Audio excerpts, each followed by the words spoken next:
Dan Nabi SAW memberikan sambutan yang sangat luar biasa ketika Ramadan itu datang.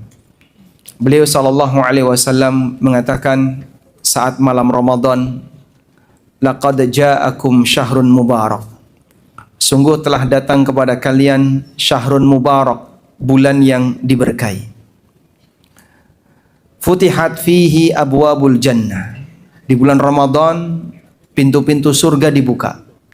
Wa ghulliqat abwabun nar, dan pintu-pintu neraka ditutup. Wa sufidatis syayatin, setan-setan dibelenggu. Dengan tegas Nabi SAW mengatakan bulan Ramadan bulan yang diberkahi. Jadi kalau sekarang orang lagi sibuk dan bingung gimana cara ngalap berkah, di mana saya bisa nyari berkah, sampai datang ke kuburan, sampai yang ngelus-ngelus kuburan, dan saling mendukung antara mereka yang nggak ngerti dalil sama sekali dengan yang berusaha mencari dalil, yang penting pokoknya dapat dalil. Jadilah perdebatan sebagaimana yang Anda lihat di internet itu ya. Subhanallah. Bertahun-tahun mereka ngalap berkah kuburan, nggak pernah nyebutin dalil. Begitu ketemu yang bukan dalil, diangkat di mana-mana. Nah, sekarang yang begitu bangganya ya, ini kita ada dalil. Ya, selama ini kamu dapat dari mana? Selama ini dia makan itu dalilnya mana? Tidak ada, Pak. Begitu nemu dalam Musannaf Ibnu Abi Syaibah yang mereka angkat sehari-hari itu, hadis Malik Ad-Dar, dan nggak jelas Malik Ad-Dar itu siapa. Tapi hanya hadis seputar itu yang mereka jadikan sebagai dalil. Kok Anda kesulitan untuk nyari berkah? Ramadan itu bulan yang diberkahi, masjid itu tempat yang berkah, amal soleh itu kegiatan yang berkah. Jadi seharusnya seorang muslim tidak kesulitan untuk mencari berkah. Tapi karena mereka memang punya kecenderungan untuk lebih lekat dengan kuburan daripada masjid, makanya pokoknya harus dibelai gimana caranya biar bisa beribadah di kuburan. Baik, selanjutnya kita akan melihat lebih dekat tentang bagaimana ibadah wanita di bulan Ramadan. Bapak Ibu yang dimuliakan Allah Subhanahu wa taala, kalau di buku Mata Menata Wanita, mungkin ada sebagian di antara jamaah yang sudah pernah punya buku ini. Saya sebutkan beberapa poin, kita bacakan dulu. Berkaitan dengan tugas wanita dalam beribadah. Yang pertama, bahwa wanita mendapatkan perintah ibadah sebagaimana lelaki mendapatkan perintah ibadah. Dan ini ditegaskan oleh Allah di surat Adz-Dzariyat, "Wa ma khalaqtul jinna wal insa illa liya'budun." Tidaklah aku ciptakan jin dan manusia kecuali agar mereka beribadah kepadaku. Sehingga wanita punya tugas yang sama sebagaimana laki-laki. Mereka sama-sama makhluk Allah yang diperintahkan untuk beribadah kepada Allah. Dan inti ibadah adalah taat kepada Allah dengan menjalankan perintahnya atau menjauhi larangannya. Inti dari ibadah adalah taat kepada Allah dengan menjalankan perintah dan menjauhi larangan. Ketika para malaikat diperintahkan untuk sujud kepada Adam, lalu mereka sujud kepada Adam. Hakikatnya malaikat itu beribadah kepada siapa? Kepada Allah. Kenapa? Karena yang dijalankan oleh malaikat adalah perintah Allah. Sehingga malaikat yang sujud kepada Adam bukan beribadah kepada Adam, tapi malaikat beribadah kepada Allah Ta'ala. Pada posisi ketika seorang istri taat kepada suami, hakikatnya yang dilakukan oleh wanita ini adalah beribadah kepada Allah. Sehingga orang yang dia melaksanakan perintah Allah, walaupun mungkin secara lahiriah mungkin dia taat kepada yang lain, namun hakikatnya dia beribadah kepada Allah. Sebagian makhluk terkadang diperintahkan untuk taat kepada makhluk yang lain. Anak diperintahkan untuk taat kepada orang tua. Rakyat diperintahkan untuk taat kepada pemerintah. Dan para wanita diperintahkan untuk taat kepada suami. Bukan dalam rangka untuk beribadah kepada yang ditaati, tapi ini dalam rangka untuk menjaga keseimbangan dinamika kehidupan.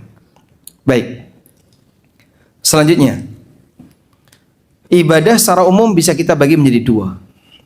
Ada ibadah yang bentuknya ritual dan ada ibadah yang bentuknya mentaati aturan. Kira-kira menurut Bapak Ibu mana yang lebih berat? Ibadah ritual atau taat aturan? Yang mana? Mana yang lebih berat? Ibadah ritual atau taat aturan? Taat aturan. Kenapa? Kenapa ibadah taat aturan lebih berat? Ya, terbukti banyak yang gagal. Sehingga kalau bicara ibadah ritual, banyak orang yang berhasil. Tapi kalau bicara ibadah taat aturan, banyak orang yang gagal. Makanya kalau banyak orang yang tanya, Pak, itu kok rajin sholat, tapi kok koruptor? Nah, itu bukti bahasanya dia berhasil di ibadah ritual, tapi gagal di ibadah taat aturan. Sehingga kalau Anda menjumpai ada fenomena orang yang rajin haji, rajin umroh, rajin sedekah, tapi di saat yang sama dia makan harta haram, transaksi riba. Ini contoh orang yang ibadah ritual berhasil, tapi gagal taat aturan. Sampai misalnya dia korupsi kuota haji dan seterusnya. Dia mungkin rajin tahlilan, mungkin rajin yasinan, tapi dia gagal ibadah taat aturan. Dan kalau hanya sebatas bicara ibadah ritual, iblis itu dulu rajin ibadah ritual, tapi semuanya dianulir oleh Allah gara-gara dia sombong dan tidak mau taat kepada satu aturan, yaitu sujud kepada Adam. Atas perintah Allah untuk sujud kepada Adam dia nggak mau, maka Allah Subhanahu wa taala usir dia. Dan semua ketaatannya nggak berlaku sama sekali. Maka terkadang satu pelanggaran itu bisa menghilangkan sekian banyak pahala karena pelanggaran ini nilainya besar. Terutama kalau pelanggaran itu diiringi dengan kesombongan. Karena itu kalau orang sudah jelas salah, tapi dia bertahan tidak mau mengakui kesalahan, bahkan dia berusaha untuk membela diri dan merasa lebih baik daripada yang lain, ini bisa sangat berbahaya. Saat iblis sudah jelas dia salah, ditanya oleh Allah Subhanahu wa taala mengenai alasan, kenapa kamu tidak mau untuk sujud ketika aku perintahkan kepadamu? Ma mana'aka an tasjuda id amartuk? Apa yang menghalangimu untuk sujud ketika aku perintahkan kamu? Apa kata iblis? Qala ana khairum minhu, khalaqtani min narin wa khalaqtahu min tin. Iblis mengatakan, aku lebih baik daripada Adam. Kau ciptakan aku dari api dan kau ciptakan dia dari tanah. Alasan ini tidak diterima oleh Allah Subhanahu wa taala. Sehingga pada posisi ketika dia beralasan bahasanya aku lebih baik dari sisi asal penciptaan. Asal penciptaan itu kan di luar pilihan kamu. Asal penciptaan itu atas prestasi hamba atau bukan, Pak? Bukan ya? Maka semua orang yang membanggakan sesuatu yang bukan prestasinya. Contohnya model asal penciptaannya.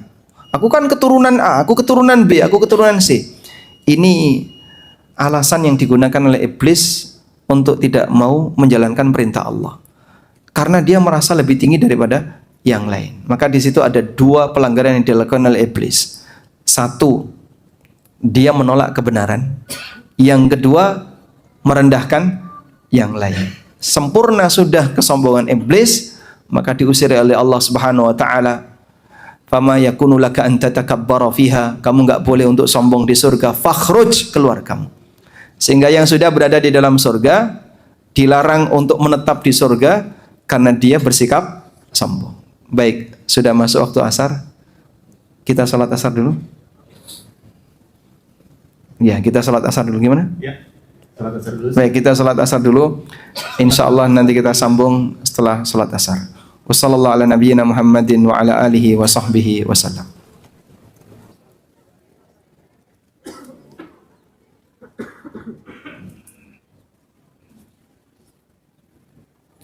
Alhamdulillah wassalatu wassalamu ala Rasulillah wa ala alihi wa sahbihi wa mawalah. Wa asyhadu an la ilaha illallah wahdahu la syarikalah wa asyhadu anna Muhammadan abduhu wa rasuluh sallallahu alaihi wa ala alihi wa sahbihi wa man tabi'al huda ila yaumil qiyamah. Selanjutnya, terakhir yang tadi kita bahas adalah berkaitan dengan adanya kesamaan tugas lelaki dan wanita, di mana mereka sama-sama makhluk Allah yang berkewajiban untuk beribadah kepadanya. Dan kita punya prinsip seperti ini. Pada asalnya tata cara ibadah bagi laki dan perempuan itu sama. Karena mereka sama-sama umat Nabi Muhammad SAW. Nabinya seorang lelaki, meskipun demikian semuanya dituntut untuk mengikuti beliau. Oleh karena itu, aturan ibadah yang berlaku bagi wanita secara umum sama sebagaimana aturan ibadah yang berlaku bagi laki-laki. Dan kita diajarkan prinsip menyamakan yang sama, membedakan yang beda adalah keadilan.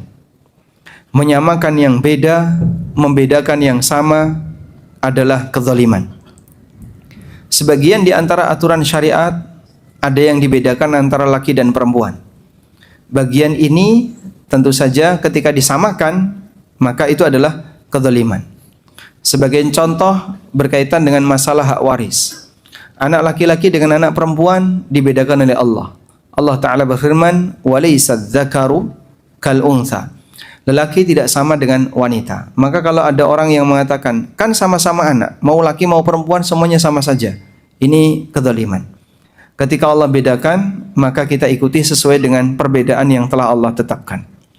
Selanjutnya, pesan berkaitan dengan bagaimana petunjuk ibadah itu telah ditegaskan dalam Al-Quran maupun hadis Nabi SAW. Karena itulah langkah awal agar orang bisa beribadah kepada Allah adalah dengan belajar terlebih dahulu. Yang punya buku silakan di halaman 8 ya. Allah Subhanahu wa taala berfirman, "Utlu ma uhiya ilaika minal kitab." Bacalah kitab yang telah diwahyukan kepadamu. Sehingga Allah perintahkan kita untuk beribadah. Lalu bagaimana cara ibadah itu? Allah berikan kita petunjuk dan bimbingannya. Maka manusia diperintahkan untuk beribadah dan mereka tidak dikasih kebebasan untuk mencari sendiri bagaimana cara ibadahnya. Anda bisa bayangkan, andaikan orang itu diberi kebebasan untuk mencari sendiri tentang tata cara ibadah. Wahai manusia, kalian harus beribadah kepada pencipta kalian. Gimana caranya? Terserah kalian. Kira-kira gimana? Ketika ada 100 orang, akan ada 100 tata cara ibadah. Makanya dalam urusan ibadah sangat tidak masuk akal kalau orang itu boleh melakukan inovasi. Dengan logika siapapun gak masuk akal. Karena yang namanya perintah itu ketika datang dari Sang Pencipta akan ada rinciannya. Bagaimana cara melaksanakannya?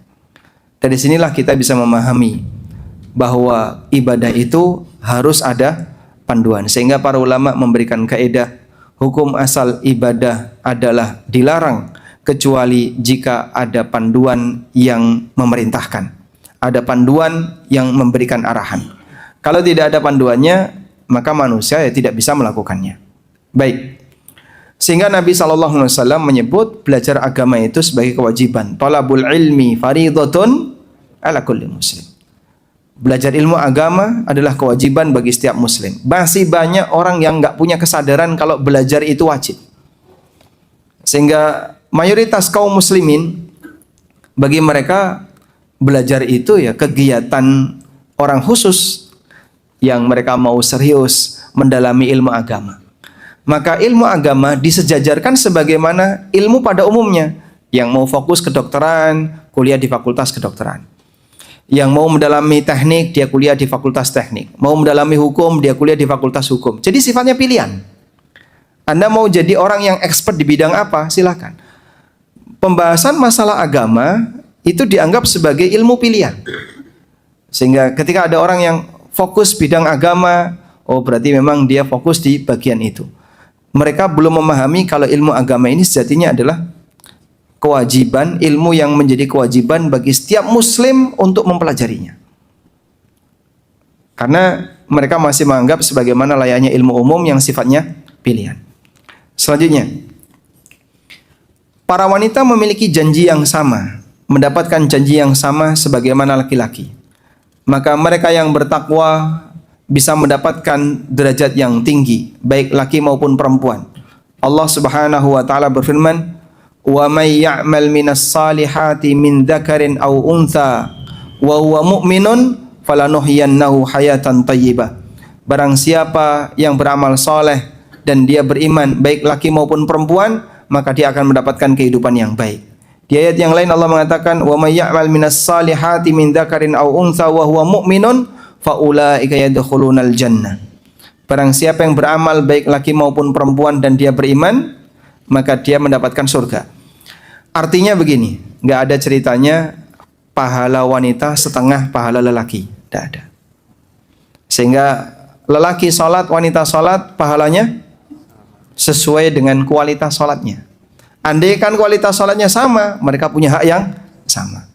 Tidak ada ceritanya pahala lelaki 2 kali lipat dibandingkan pahala perempuan.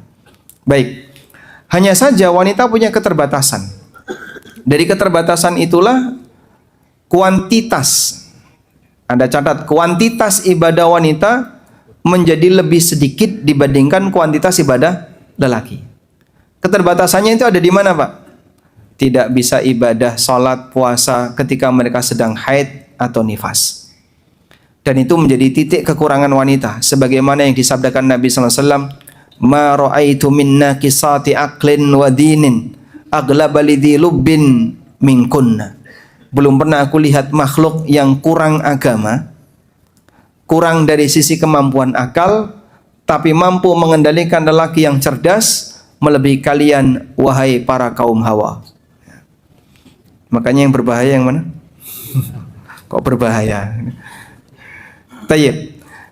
Sehingga disebut sebagai naqisatuddin, orang yang memiliki kekurangan agama. Dan Nabi SAW ketika ditanya, apa yang dimaksud dengan nuqsanuddin? Kata beliau, amma nuqsanuddin tamkuthul layali ma tusalli wa tuftiru fi Ramadan. Kurangnya agama wanita adalah mereka tidak salat dalam beberapa waktu dan tidak berpuasa Ramadan disebabkan karena mereka mengalami haid. Dan ini kodrat yang dialami oleh ibu-ibu. Muncul pertanyaan, di posisi ketika kurang agamanya seperti ini, Pak, yang mereka tidak bisa ibadah karena haid. Tapi Nabi SAW menekankan bagi para wanita untuk ridho dengan ketetapan itu.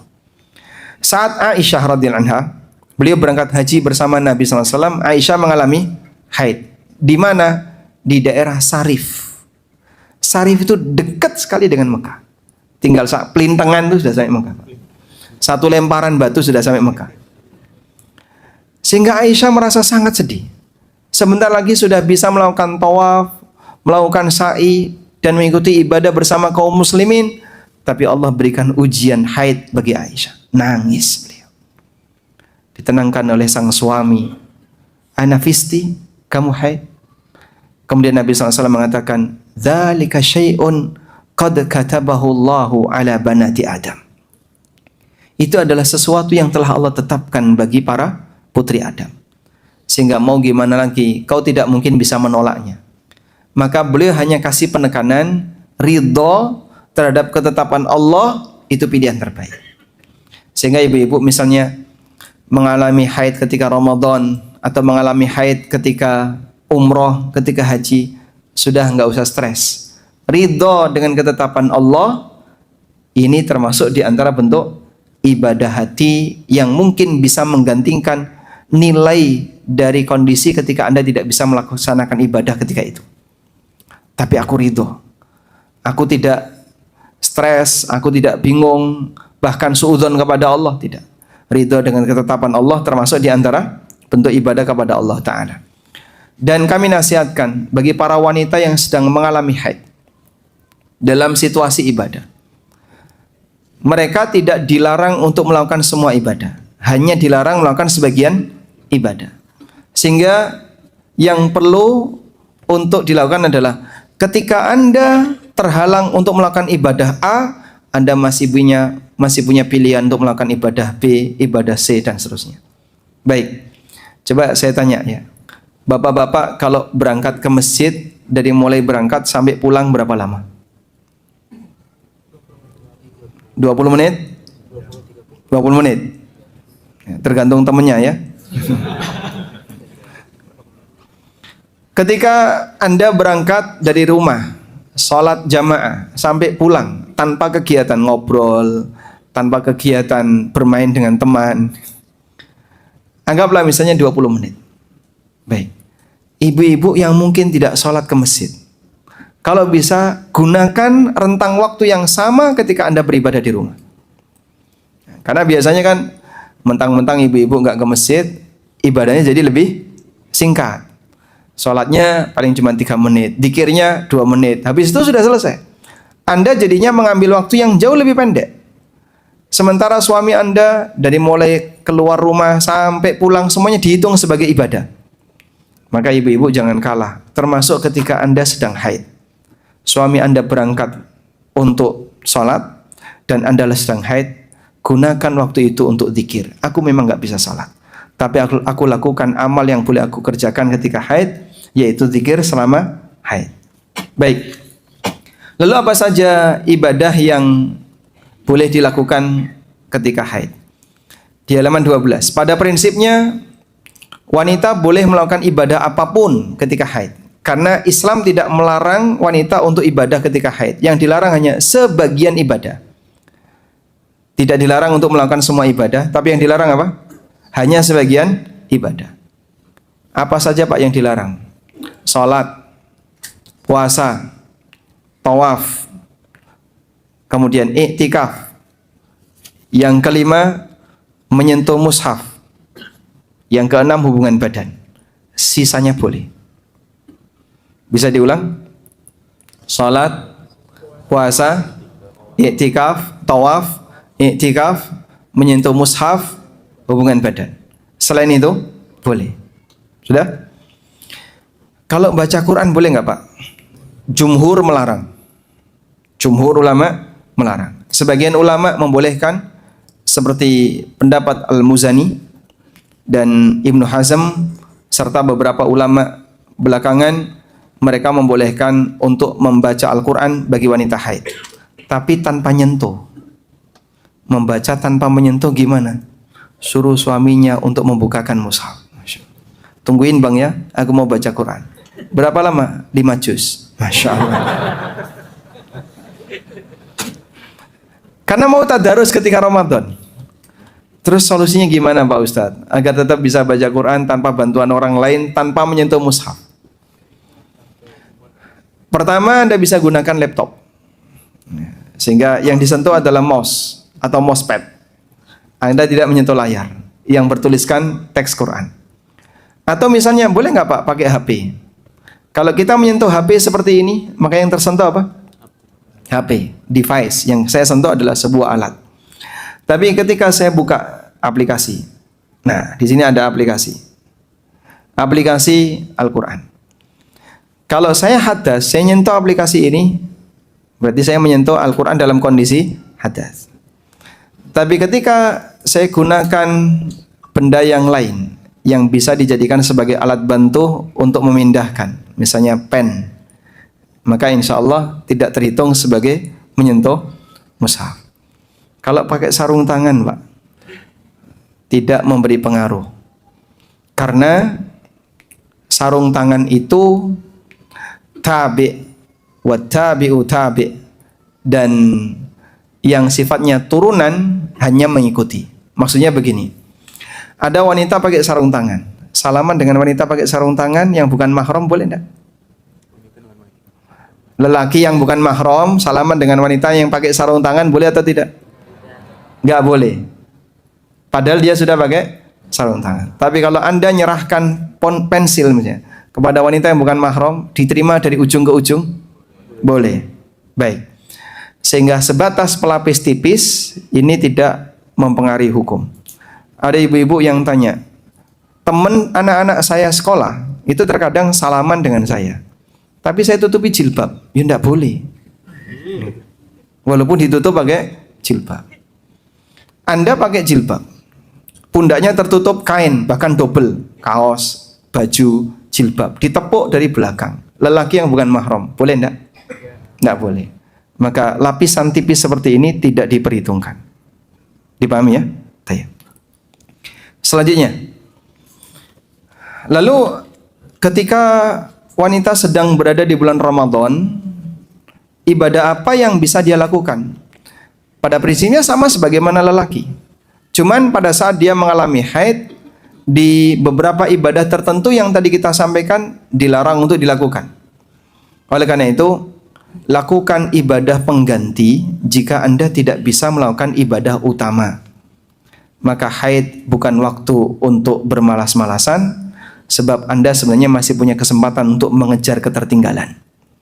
Sehingga terutama ibu-ibu ya, saat Ramadan kok haid, perbanyak baca zikir. Berapa Pak baca zikir Pak? Abu Hurairah radhiyallahu anhu dalam sehari beliau membaca zikir 3.000 kali.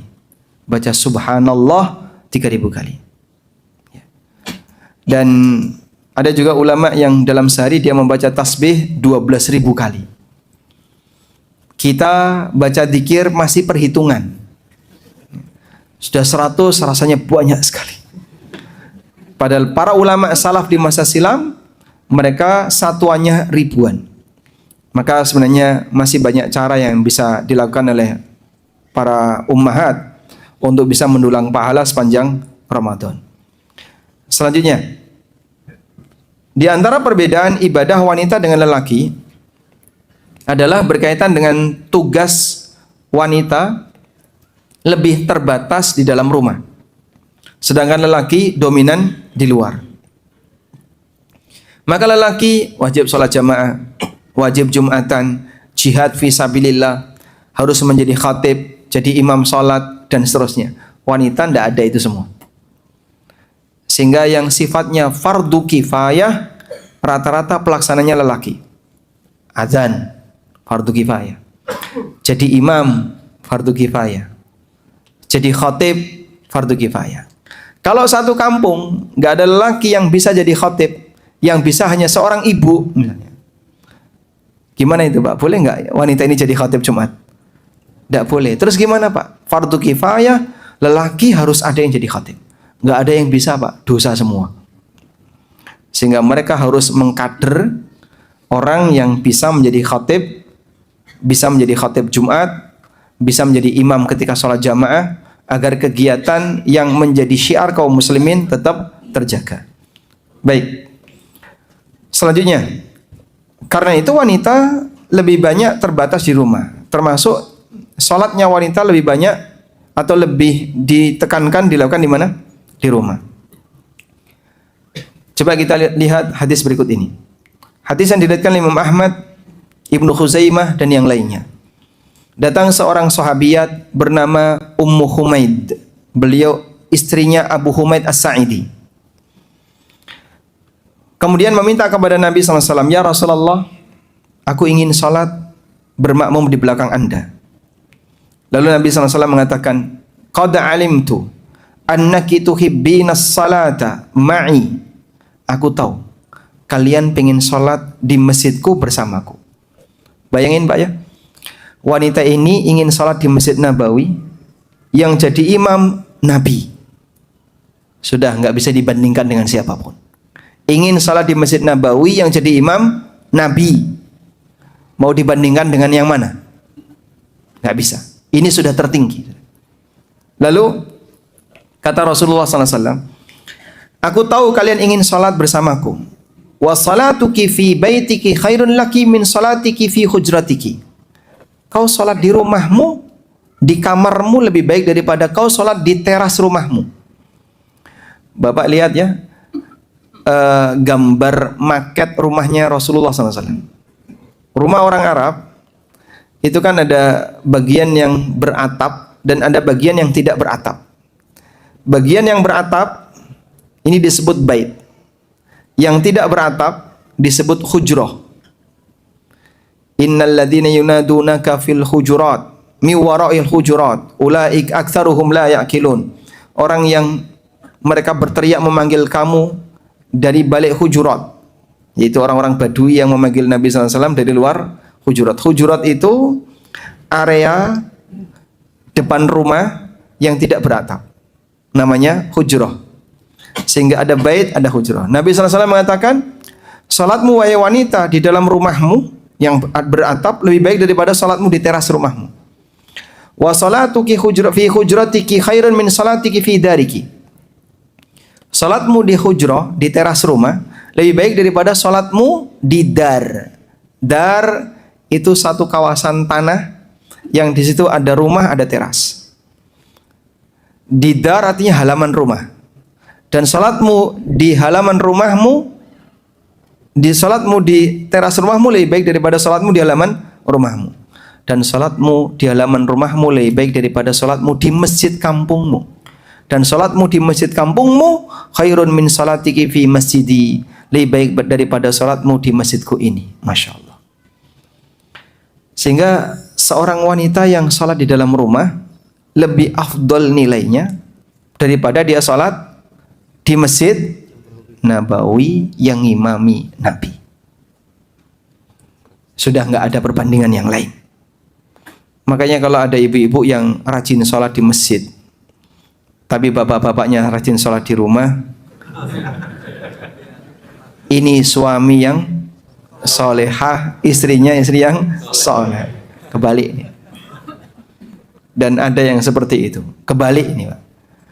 Sehingga fungsi ini seharusnya dijalankan dengan baik. Lelaki sholatnya di luar, sementara wanita sholatnya di dalam. Baik.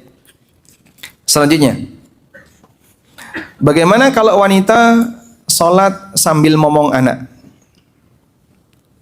Salat sambil momong anak diperbolehkan dengan catatan.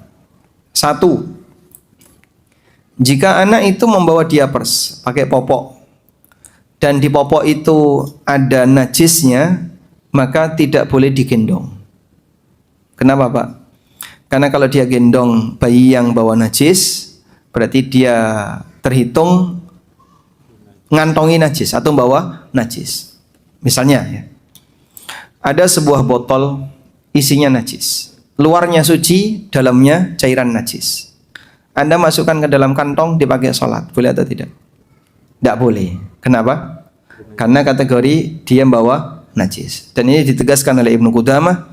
Praktek seperti ini, kalau ada orang membawa qarurah, membawa botol, lalu botol itu diisi dengan najis, kemudian dia kantongi, dia bawa ketika sholat, sholatnya batal. Karena dia bawa najis. Bayi ini yang pakai popok ada najisnya, digendong, hukumnya ketika sholat hukumnya nggak boleh. Karena apa? Terhitung sebagai orang yang bawa najis. Yang kedua, jika disentuh dengan bayi pakai popok yang di popoknya ada najis, batal atau tidak? Misalnya ibunya sedang sholat, bayinya tiba-tiba merambat, ngelendot-ngelendot di ibunya, dan dia di popoknya ada najis, batal atau tidak? Tidak. Kenapa? Karena gendong, membawa dengan disentuh beda. Wanita haid salaman dengan wanita yang tidak haid, cuci tangan enggak? Kenapa? Karena jasadnya wanita haid tidak najis, walaupun dia mungkin bawa najis. Bayi ini jasadnya suci, pakaiannya suci, walaupun di popoknya ada najis. Maka sebatas disentuh bayi yang di popoknya ada najis, tidak masalah. Tapi kalau digendong, tidak boleh. Maka kalau bayinya nangis dan Anda tahu di popoknya ada najis, Anda dilarang untuk gendong. Biarkan nangis dan sholat. Terus gimana Pak? Kan kasihan dia. Dulu ma'ruf di zaman Nabi SAW, ada ibu-ibu yang sholat, bayinya nangis. Dan beliau tidak nyuruh ibunya membatalkan sholat, tapi sholatnya dipercepat. Sehingga dalam posisi itu, sholatnya tidak dibatalkan. Kemudian dalam kondisi ketika bayi ini bersih dari najis, maka boleh digendong. Dan Nabi SAW pernah gendong Umamah bintu Zainab ketika beliau sedang ngimami sholat. Kalau berdiri digendong, ketika sujud ditaruh, dan demikian seterusnya. Sehingga walaupun ada banyak gerakan, hukumnya boleh, karena gerakan ini dibutuhkan. Wallahu a'lam. Selanjutnya ibadah wanita ketika ada suami.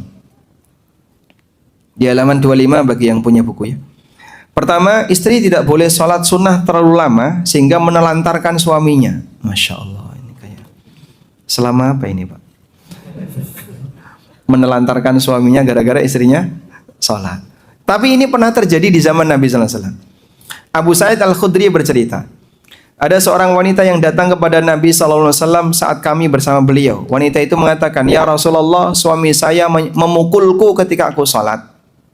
dan menyuruhku berbuka ketika aku puasa sunnah. Mendengar aduan itu, suaminya datang klarifikasi. Suaminya siapa namanya? Safwan bin Mu'attal. Maka Safwan bin Mu'attal menyampaikan kepada Nabi SAW, ya Rasulullah, amma qauluha yadribuni idza sallaitu. Laporan dari istriku, kalau aku memukul dia ketika dia salat, fa innaha taqra'u bi suratain wa qad nahaituha. Karena dia ketika salat dia membaca 2 surat. Wallahu alam, mungkin Ali Imran sama Al-Baqarah atau gimana. Sehingga kelamaan maka dipukul sama suaminya. Lalu apa dikatakan Nabi SAW? Lau kanat suratun wahidah lakafatin nas. Kalau cuma 1 surat itu sebenarnya sudah cukup. Kalau 1 surat sebenarnya sudah cukup. Masya Allah. Nabi SAW menerima klarifikasi suami. Jadi Anda lihat ya, ada ibadah ritual, sekali lagi ibadah ritual, tapi ini menghalangi hak orang lain. Maka ibadah ritual ini dinilai salah ketika menghalangi hak orang lain. Anak sedang sholat sunnah, kalau sholat wajib jangan dibatalkan, tapi dipercepat. Anak sedang sholat sunnah, dipanggil oleh orang tuanya. Pilih mana? Batalin sholat atau lanjut sholat? Kenapa batalin sholat? Karena mendatangi panggilan orang tua wajib. Juraij yang pernah diceritakan Nabi SAW, dia ahli ibadah tapi tidak ahli ilmu. Saat dia sedang salat sunnah, dipanggil sama ibunya, ya Juraij. Perasaannya bingung. Ummi wa salati, ibuku ataukah salatku? Fakhtara salatahu, maka dia lebih milih salatnya sampai selesai salat. Kegiatan dalam kesempatan yang lain, ketika beliau sedang salat, dipanggil lagi sama ibunya sampai 3 kali, ibunya jengkel. Akhirnya ibunya berdoa, Allahumma la tumithu hatta tarayinna wajhal mumisad. Ya Allah, jangan kau matikan Juraij sampai engkau tampakkan di hadapannya wajah pelacur. Jadi melihat wajah pezina, wajah pelacur itu doa buruk di masa silam. Kalau sekarang nggak pakai didoakan ya.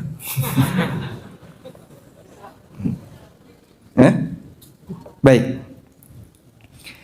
Sehingga dalam kondisi itu Rasulullah SAW menerima klarifikasi dari sang suami yang menunjukkan bahasanya istri salah dalam masalah ini.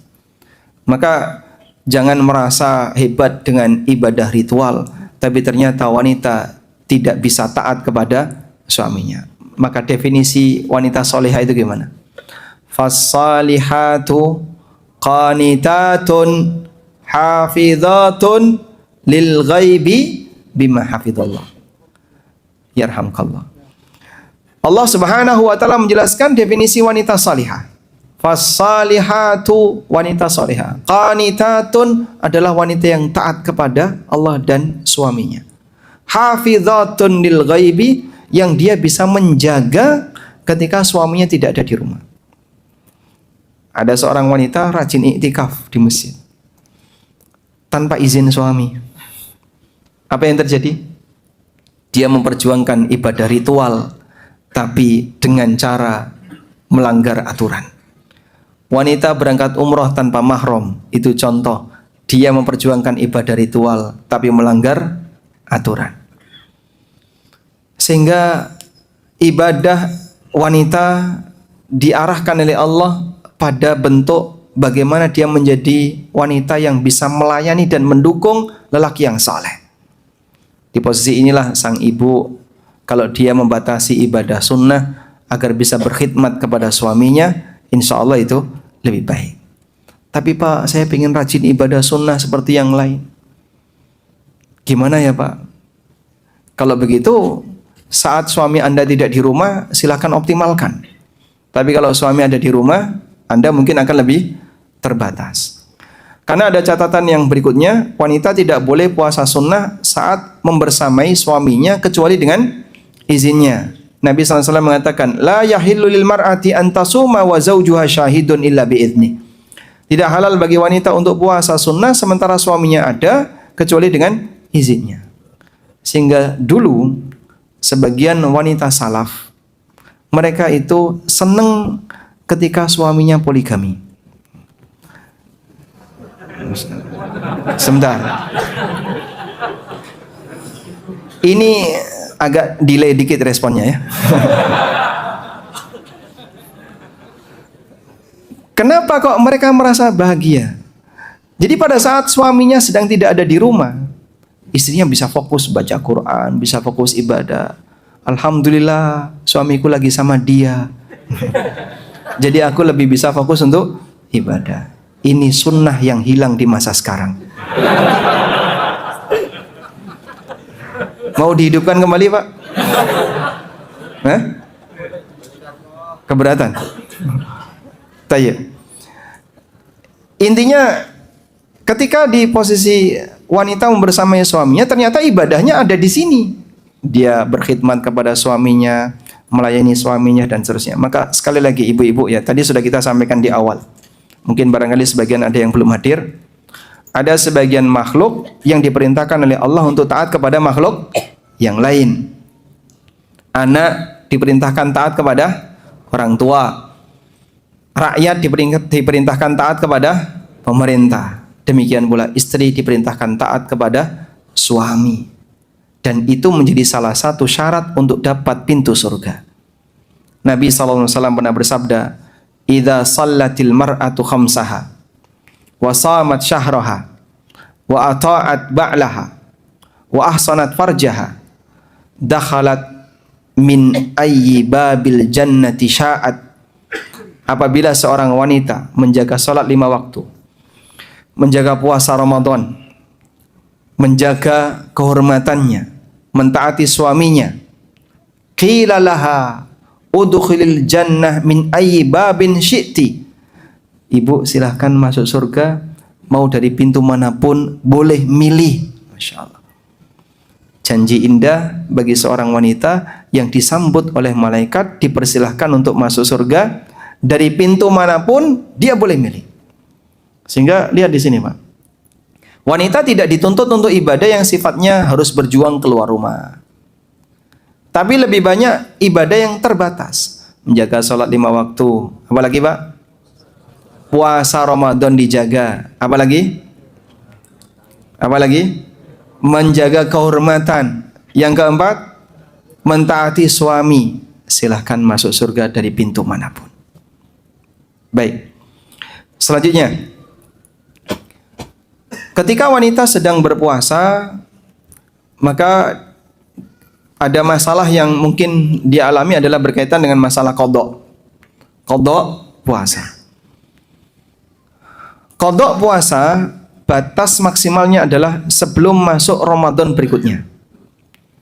Jika ada wanita yang punya utang puasa sampai masuk Ramadan berikutnya, kok qadhanya belum selesai, maka dia berdosa.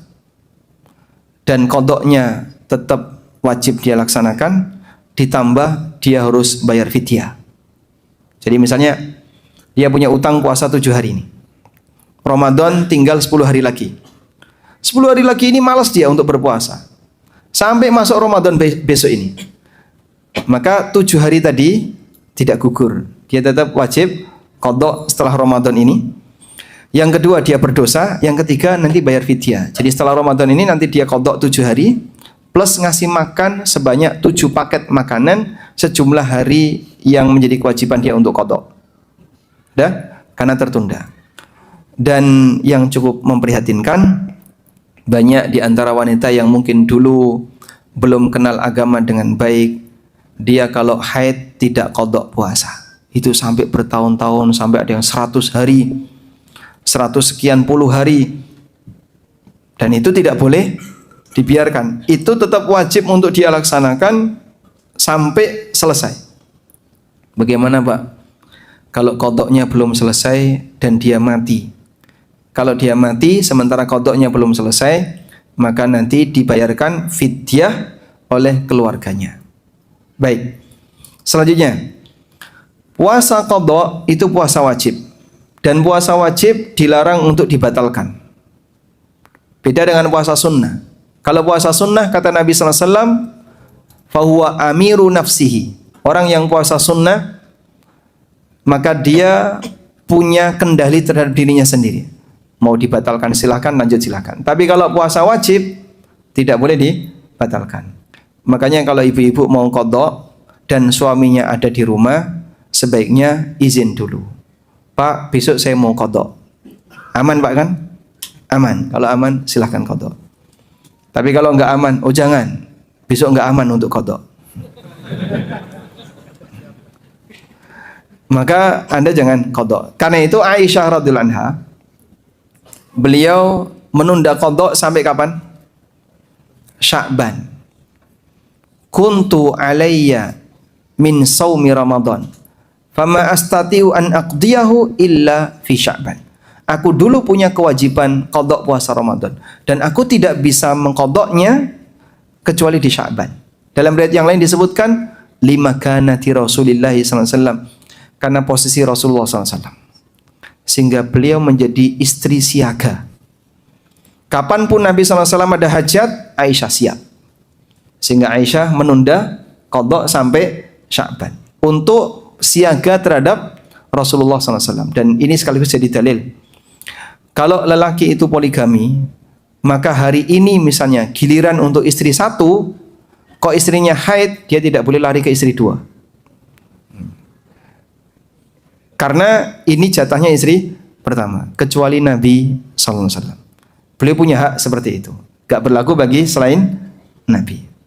Baik, lupakan saja aturan ini. Karena diketahui juga hanya jadi wawasan saja ya.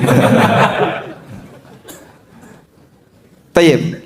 Selanjutnya, bagaimana dengan wanita yang hamil dan menyusui?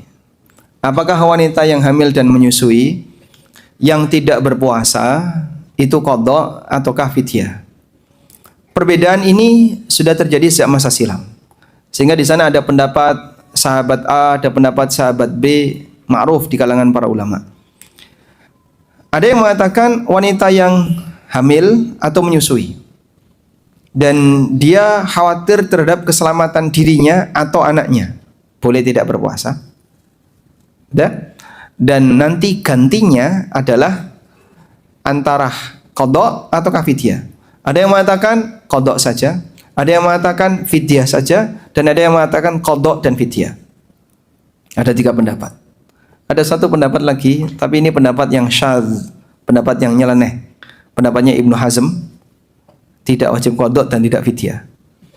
Tapi ini jelas pendapat yang nyeleneh. Baik. Dari 3 ini mana yang lebih kuat? Wallahu a'lam, secara pribadi saya lebih memilih pendapat yang mengatakan qadha. Karena secara umum orang yang tidak mampu puasa ada 2.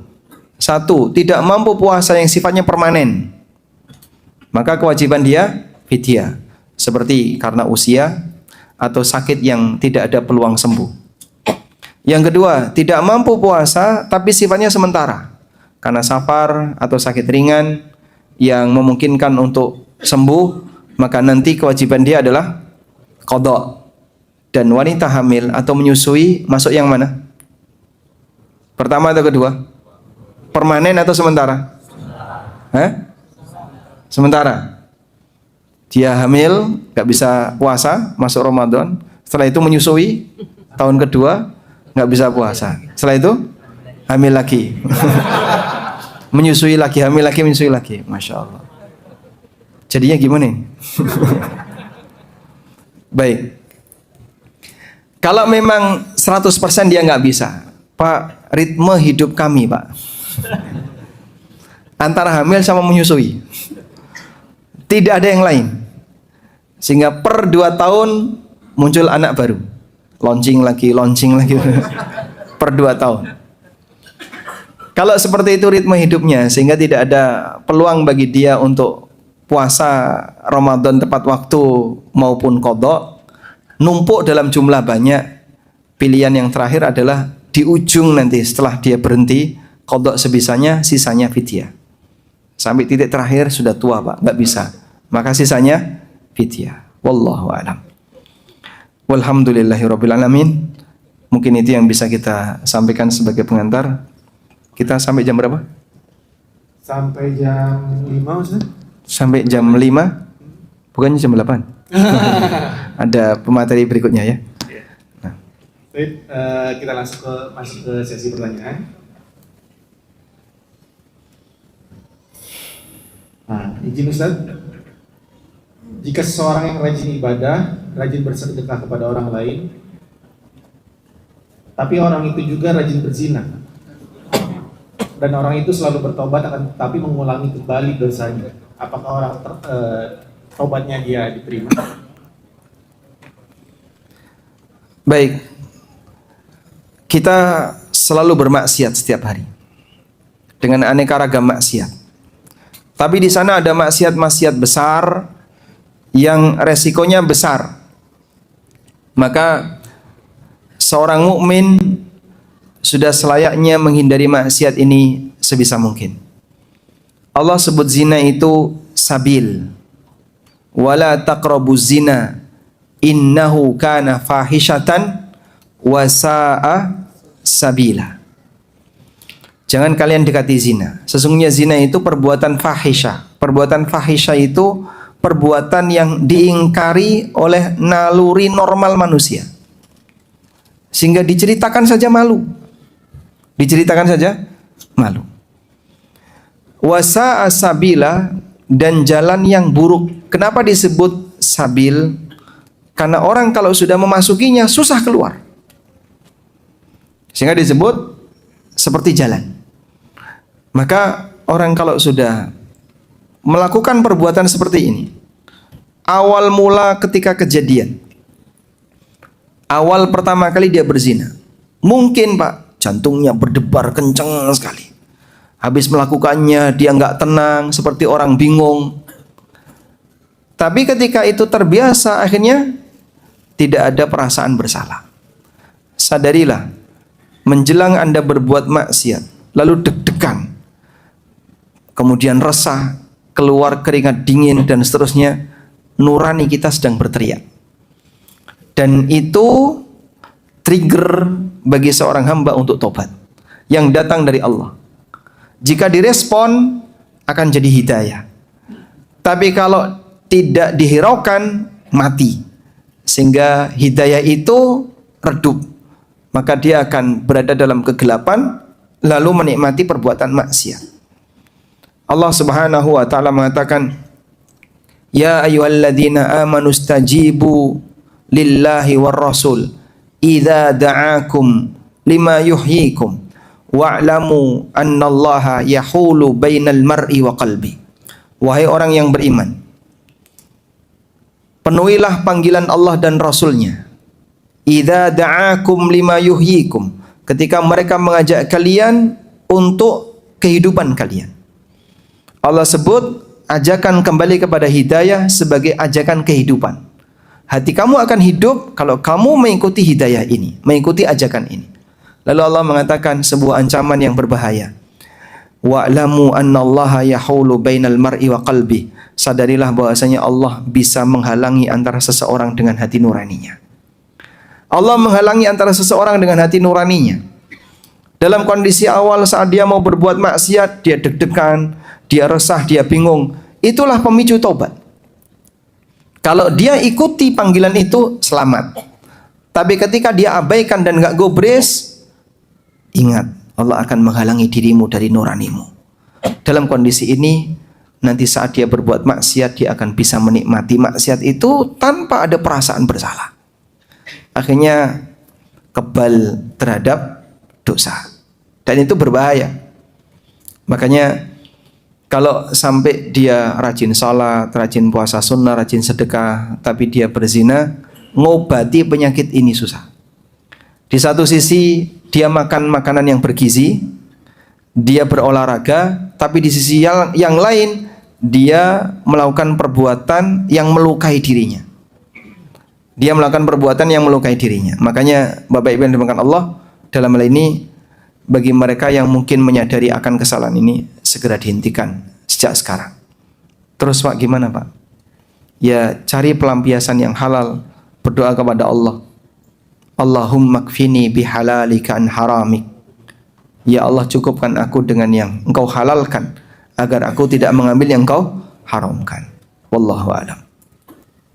Insyaallah. Jazakallah khair Ustaz atas jawabannya. Untuk pertanyaan berikutnya Ustaz. Ustaz tadi membahas soal wanita yang haid menyentuh Al-Qur'an atau mushaf. Nah, bagaimana ini perempuan yang menyentuh mushaf yang ada terjemahan Indonesianya Ustaz? Apa hukumnya wanita haid menyentuh mushaf terjemahan?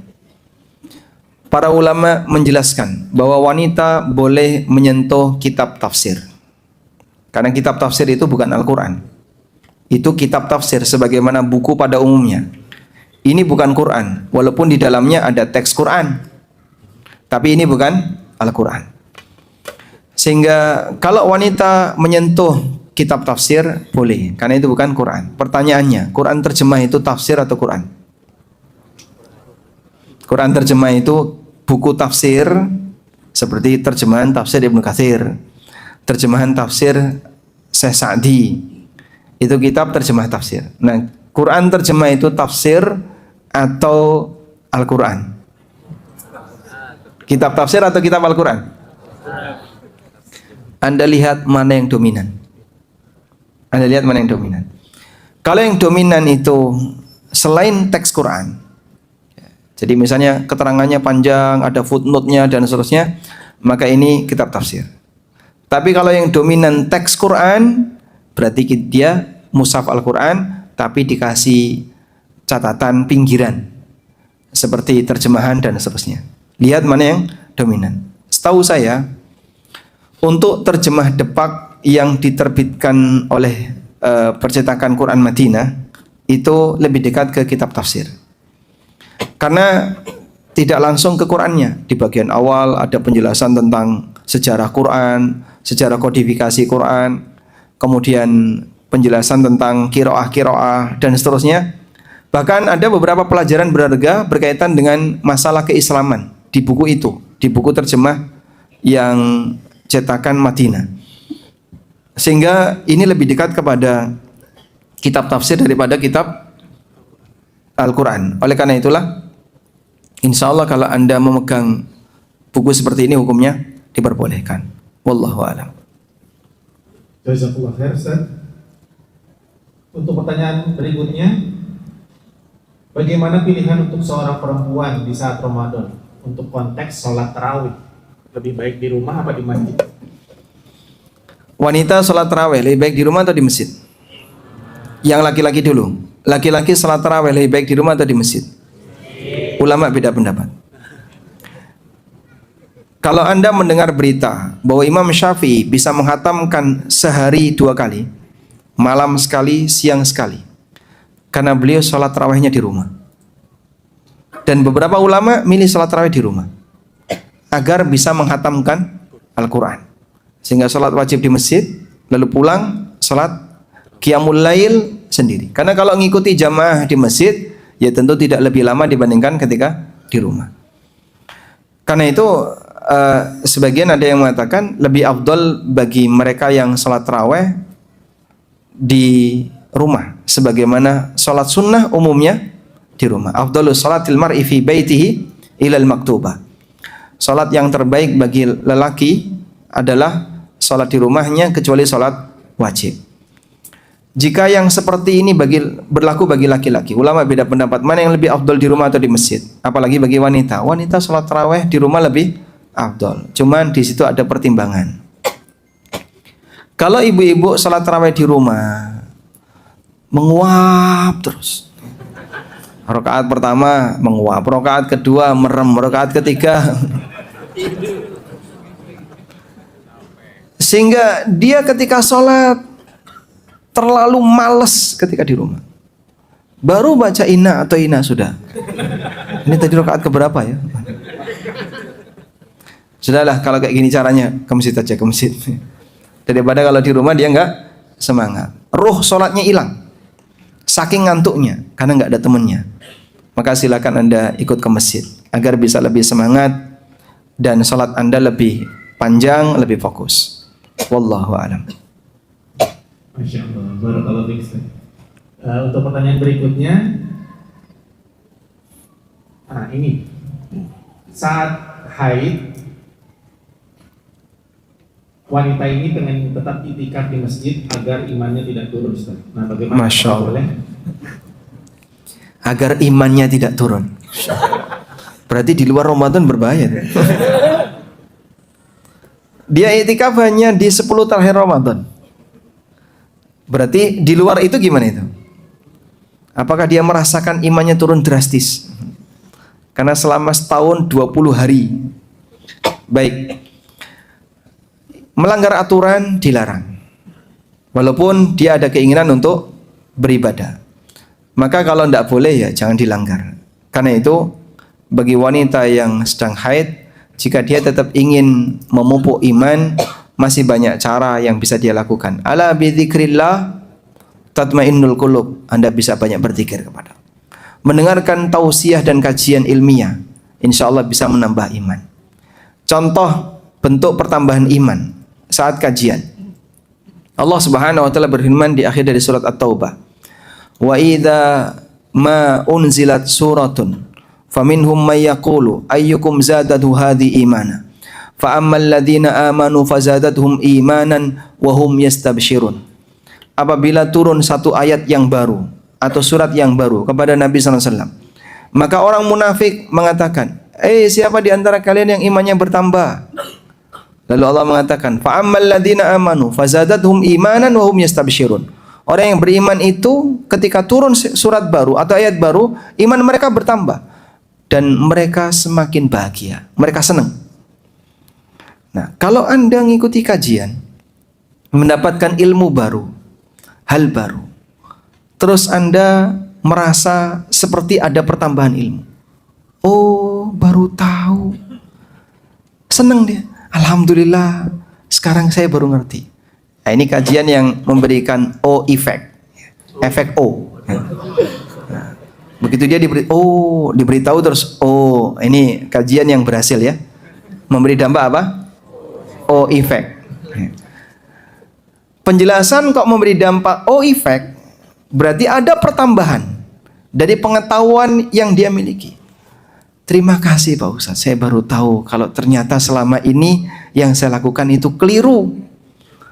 Dia merasa bahagia, merasa gembira. Itulah pertambahan iman.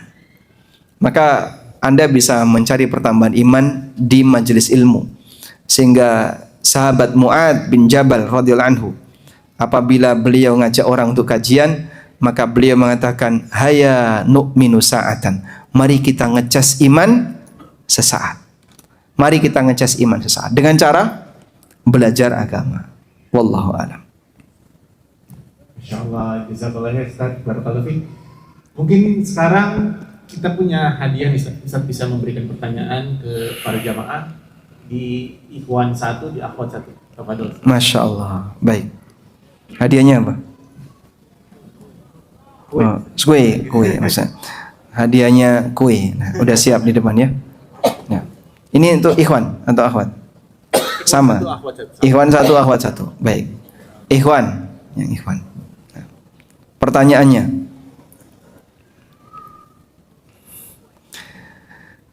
Jelaskan macam-macam ibadah. Silakan. Baik, assalamualaikum. Barakallahu fiik. Kepada Ustaz Aminul Baik atas kesempatan untuk menjawab pertanyaannya. Ibadah terbagi menjadi dua, secara keseluruhan, secara umum itu terbagi menjadi dua. Pertama itu adalah ta'atul ma'murat wal anzimah ataupun mentaati sebuah peraturan. Taat aturan. Taat aturan. Yang kedua adalah al-ibadah al-mahdhah ataupun ibadah secara ritual. Mengamalkan ritual. Masya Allah. Barakallahu fikum. Dapat hadiah. Assalamualaikum. Barakallahu fikum. Baik. Ibu-ibu ya. Cara jawabnya gimana? Nanti ada mic di belakang. Nanti ada mic. Nah. Para ummahatul mukminin mereka sangat rajin beribadah.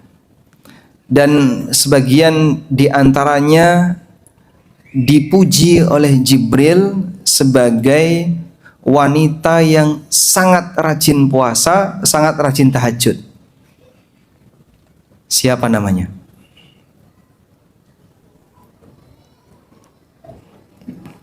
Ummahatul Mukminin yang dipuji oleh Jibril dengan wanita yang fa innaha kanat sawwamah qawwamah. Siapa namanya? Baik.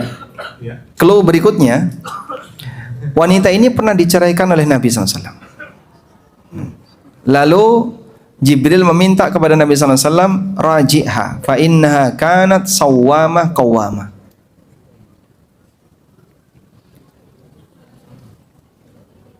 Ya, ada.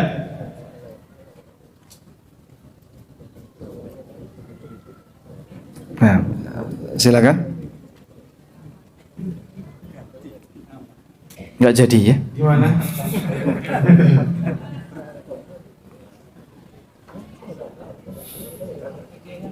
Hadiahnya nggak ada. Oh, panitianya. Lah, panitianya hilang.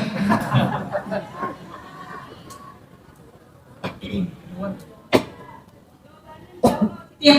Oh. Ah, siapa? So, Hah? Foto. Coba agak santai, lebih maju lagi. Siti Hafsah. Siti Hafsah. Ada Sitinya? Oh, nggak ada. Hafsah bintu Hafsah binti Uyi Umar. kalau bintu Huyai itu Sofia ya. Hafsah bintu Umar bin Khattab radhiyallahu anhuma. Baik, dapat hadiah. Alhamdulillah. Syukran ya Ustaz. Ya, Masya Allah, barakallahu fikum. Ustaz, mungkin ada nasihat terakhir sebelum ditutup. Nah, alhamdulillah saat lagi kita akan ketemu dengan bulan Ramadan. Dan kita tidak tahu apakah kita bisa ketemu ataukah tidak. Maka perbanyaklah berdoa kepada Allah agar kita diberi keselamatan fisik dan jiwa. Selamat jiwa raga sehingga bisa ketemu dengan bulan Ramadan. Dan kita juga tidak tahu apakah nanti kita bisa berhasil saat berjuang di bulan Ramadan ataukah kita menjadi para pecundang yang gagal. Sehingga doa yang layak untuk kita rutinkan, memohon 3 hal kepada Allah sebagai bukti penghargaan kita terhadap amalan di bulan Ramadan. Pertama, mintalah agar Allah memberikan keselamatan bagi fisik dan batin kita agar bisa ketemu Ramadan. Allahumma salimni ila Ramadan. Ya Allah, selamatkanlah aku sampai bulan Ramadan. Yang kedua, minta kepada Allah agar dimudahkan untuk beribadah ketika Ramadan. Wa sallimli Ramadana. Ya Allah, serahkanlah Ramadan kepadaku. Artinya kita minta semoga kita dimudahkan untuk beribadah di bulan Ramadan seolah-olah Ramadan itu diserahkan ke kita. Yang ketiga, minta kepada Allah agar amal kita di bulan Ramadan diterima oleh Allah. Wa tasallamhu minni mutaqabbala. Dan terimalah amalku di bulan Ramadan. Dengan permohonan 3 ini menunjukkan perhatian kita terhadap arti penting beramal di bulan Ramadan.